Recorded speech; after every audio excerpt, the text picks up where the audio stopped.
नमस्कार। आज आपण अगदी वेगळ्या पद्धतीची कलरफुल रेसिपी बनवणार आहोत। ही रेसिपी अगदी छान आणि झटपट बनवलेली आहे। सोपी पद्धत आहे। पटकन बनवून नाश्त्याला किंवा टिफिनला सुद्धा देऊ शकता। मुलांना देखील खूप आवडेल। चला तर मग झटपट रेसिपीला सुरुवात करूया। त्यासाठी आपण एक कढई घेतली, त्यामध्ये 1.5 ग्लास आपल्याला पाणी ओतून घ्यायचं आहे। पाणी थोडेसे तापल्यानंतर यामध्ये आपल्याला आता पुढील साहित्य टाकायचे आहे।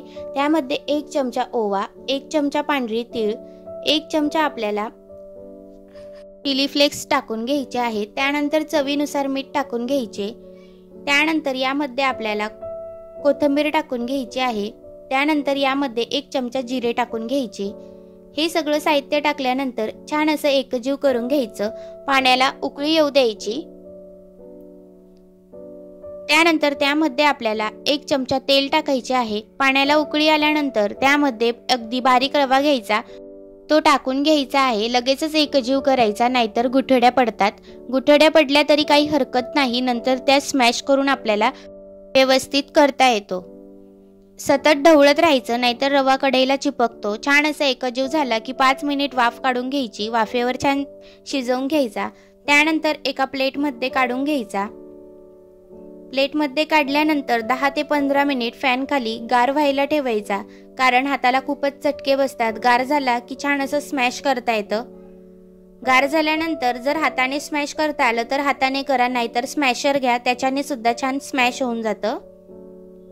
स्मॅश केल्यानंतर आता आपण हे सगळं व्यवस्थित एकजीव करून घेणार आहोत आणि यामध्ये आपल्याला खायचा कलर घालायचा आहे। त्यामुळे अर्धे पीठ घ्यायचे।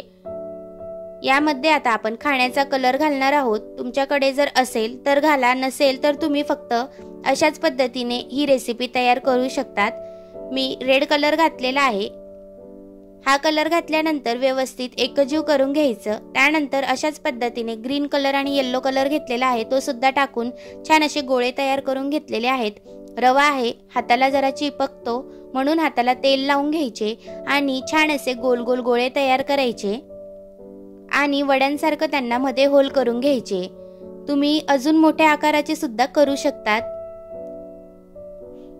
अशाच पद्धतीने आपल्याला सगळ्या कलरचे छान असे वडे तयार करून घ्यायचे आहेत। वडे अगदी खरपूस आणि छान झाले होते।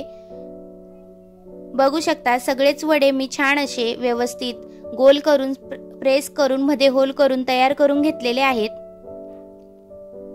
त्यानंतर आता गॅसवर पॅन ठेवला होता, त्यामध्ये तापायला तेल टाकलेले होते। तेल तापल्यानंतर आपल्याला गॅसचा फ्लेम लो करायचा। त्यामध्ये हे वडे सोडून घ्यायचे। वडे टाकल्यानंतर छान असं मंद आचेवरच आपल्याला आतून खरपूस होऊस्तर दोन्ही साइडने फ्राय करून घ्यायचे आहेत। बघू शकता जराही वडा तुटलेला नाही, अगदी परफेक्ट असा झालेला आहे। अजून मोठ्या साइजचे केले तरी सुद्धा अगदी छान वडे होतील।